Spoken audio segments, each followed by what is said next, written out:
Over thinking या अधिक सोचना क्या है?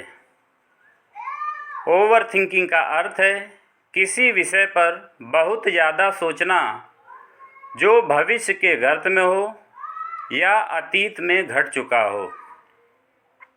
अब हम लोग ओवर थिंकिंग के लक्षणों की चर्चा करते हैं। ओवर थिंकिंग का पहला लक्षण है लगातार चिंता करना या बेचैनी महसूस करना। ओवर थिंकिंग का दूसरा लक्षण है दूसरे के विषय में गलत अनुमान लगाना। ओवर थिंकिंग का तीसरा लक्षण है निर्णय लेने में अक्षमता आना अर्थात देरी होना। और ओवर थिंकिंग का चौथा लक्षण है हमेशा कन्फ्यूज रहना या भ्रमित रहना।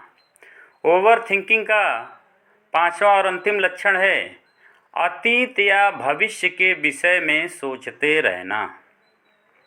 अब आइए मित्रों, हम लोग ओवर थिंकिंग के कारणों की चर्चा कर लेते हैं। ओवर थिंकिंग का पहला कारण है निरंतर खराब स्वास्थ्य। दूसरा कारण है आय की अस्थिरता या बेरोजगारी या व्यापार में घाटा। तीसरा कारण है कोर्ट कचहरी के मुद्दे जो जज के हाथों में हों, हमारे और आपके हाथों में न हों। चौथा कारण है पारिवारिक कलह या रिश्तों में मनमुटाव। और पांचवा और अंतिम कारण है व्यक्ति को अपने व्यावसायिक स्थल पर अर्थात अपने कार्यस्थल पर व्यावसायिक संतुष्टि का न मिलना, अर्थात व्यक्ति जितना वर्क कर रहा है उसके अनुसार उसका पारिश्रमिक न मिलना।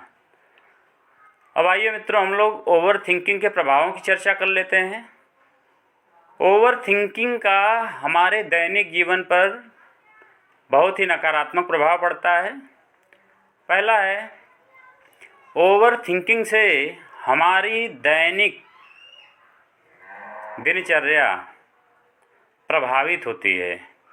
अर्थात यदि हम ओवर थिंकिंग करेंगे तो हमारा दिन भर बेकार जाएगा और सोचते हुए बीत जाएगा और हम एक नकारात्मक जीवन शैली को अपना बैठेंगे। अगर हम ओवर थिंकिंग करेंगे तो हम लोग नकारात्मक जीवन शैली को अपना बैठेंगे।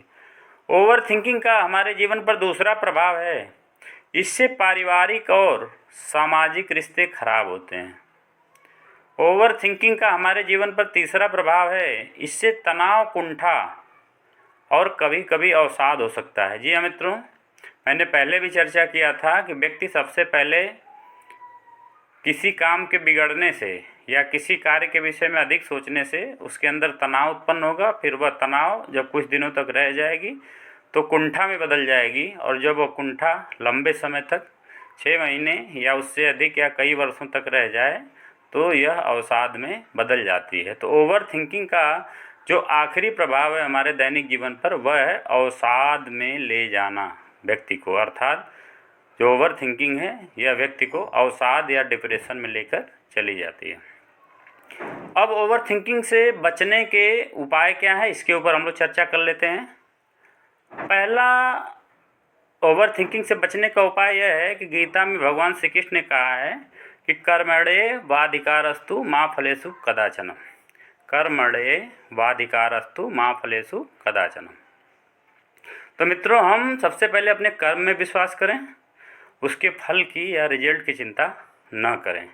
हम अपना कर्म करें और जो भी उसका रिजल्ट आएगा वो अच्छा ही आएगा। अगर हम 100% देंगे तो रिजल्ट भी 100% ही आने की उम्मीद बनी रहेगी।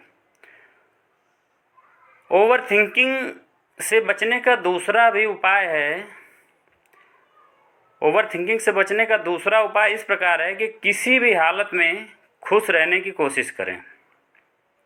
यानी कि अपने मन को कभी भी दुखी न करें। मन के हारे हार है, मन की जीते जीत। मन अर्थात अपने मनोबल को हमेशा मजबूत रखें और किसी भी प्रकार के दुख को, दुविधा को मन पर हावी न होने दें। तीसरा उपाय है ओवर थिंकिंग का कि ज़्यादा तनाव महसूस न होने दें। यदि आपको ज़्यादा तनाव महसूस हो रहा है तो आप कम से कम 3 भक्ति गीत गाएं। 3 भक्ति गीत गाएं जो आपके इष्ट को समर्पित हो, या जो भी देवी देवता आपको अच्छे लगते हों उनकी स्तुति में 3 भक्ति गीत गाएं। जैसे उदाहरण के लिए आप हनुमान चालीसा गाएं, राम रक्षा स्तुति गाएं और श्री राम रक्षा कवच का पाठ करें। मित्रों, फिर से सुन लें। यदि आपको तनाव अधिक महसूस हो रहा हो तो आप अपने इष्ट से प्रार्थना करें कि हे भगवान, हमारे तनाव को कम करें, और उनकी स्तुति में उनको याद करते हुए हनुमान चालीसा का ज़ोर ज़ोर से पाठ करें और श्री राम स्तुति का पाठ करें और साथ में राम रक्षा कवच का भी पाठ कर लें। तो मित्रों, आप देखेंगे कि आप की जो ओवर थिंकिंग है उसी क्षण कुछ मिनट के लिए आप हल्का महसूस करेंगे। जो ओवर थिंकिंग होता है तो इससे पूरा सर आपका भारी हो जाएगा और आँखों में तनाव आ जाएगा, स्ट्रेस आ जाएगा, चिड़चिड़ापन रहेगा। तो आप जैसे ही भक्ति सॉन्ग गाएंगे ज़ोर ज़ोर से तो मन आपका भ्रमित हो जाएगा और उसे लगेगा कि ये जो बंदा गाना गा रहा है या खुश है या दुखी नहीं है, और इस प्रकार आपका तनाव उसी क्षण कम होने लगेगा। और इसका चौथा कारण है कि आप अपने इस ओवर थिंकिंग को भुलाने के लिए निरंतर अपने इष्ट का नाम जप करें।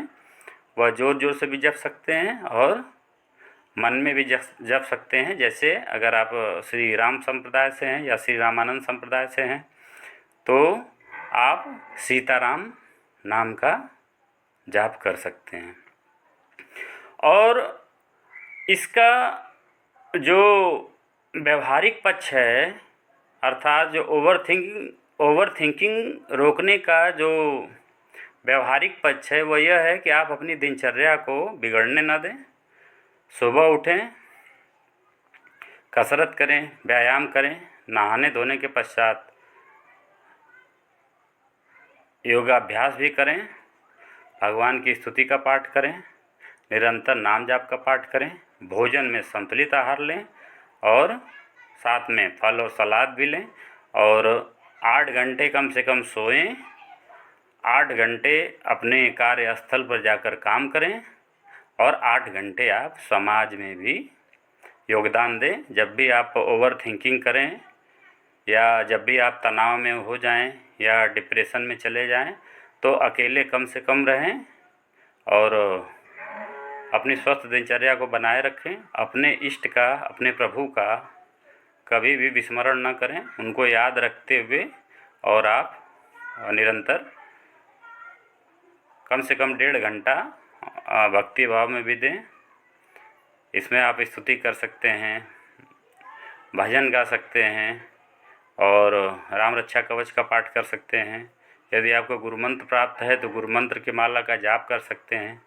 सुबह शाम में संध्या भी कर सकते हैं। हाँ, एक अनिवार्य टॉपिक पे मित्रों बात करना चाहेंगे कि भगवान आपके पूजा में जो आप भोग चढ़ाते हैं या पैसे चढ़ाते हैं या सामग्री चढ़ाते हैं या महंगी वस्तुएं चढ़ाते हैं तो भगवान इन सब चीज़ों का भूखा नहीं है।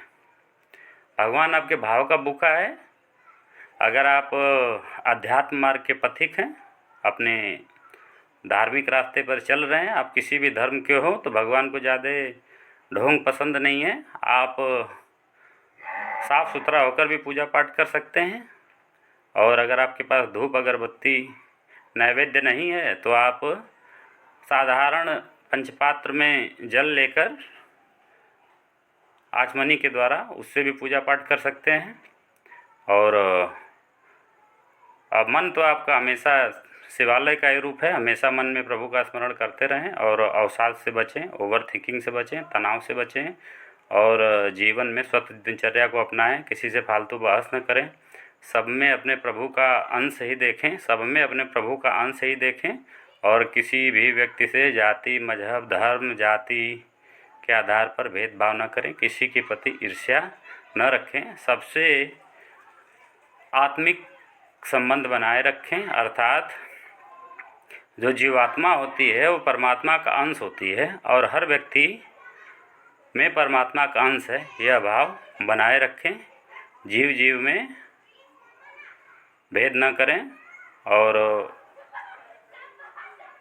मानवता के आधार पर जीवन यापन करें, मानवता में विश्वास करें। आशा है मित्रों आपको समझ में आया होगा ओवर थिंकिंग टॉपिक।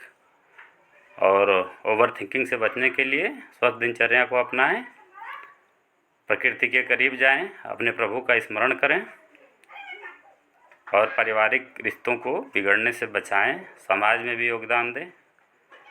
आशा मित्रों आपको मेरा टॉपिक समझ में आया होगा। जय हिंद, जय भारत, स्वस्थ रहें, मस्त रहें, नमस्कार। मैं शैलेंद्र सर, प्रवक्ता मनोविज्ञान, आप लोगों का हृदय से आभार व्यक्त करता हूँ। जय हिंद, जय भारत, स्वस्थ रहें, मस्त रहें, नमस्कार।